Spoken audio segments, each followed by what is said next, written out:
Well, finally mga idol, projected number 1 pick na si Cooper Flagg has officially drafted for the Dallas Mavericks at kinuha nila ito bilang first overall pick ngayong 2025 NBA draft. Nagdiwang ang buong Mavs Nation sa pagkakadraft sa kanila ng high caliber player na ito mga idol. Dumagundong at hiyawan ang buong Dallas nung tawagin na ang pangalan ni Cooper Flagg.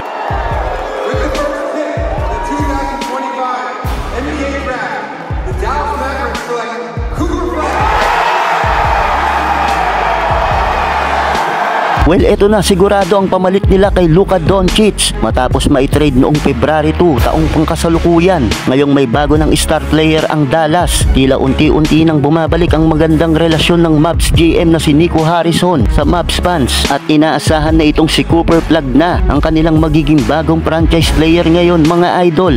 Isang magandang panimula ito para sa Dallas ang pagkuha nila dito kay Cooper Flagg bilang second youngest number 1 pick sa draft night since LeBron James. Batang-bata mga idol, 18-year-old lang pero halimaw na kung maglaro. New era, new big three para sa Dallas next season. Tiyak ay magiging solid ang Dallas nito mga idol, lalo na kung magiging healthy na si Kyrie at Anthony Davis. Talagang palag-palag ito mga idol. Kayo mga idol, ano ang masasabi ninyo sa pagkuha ng Dallas dito kay Cooper Flagg?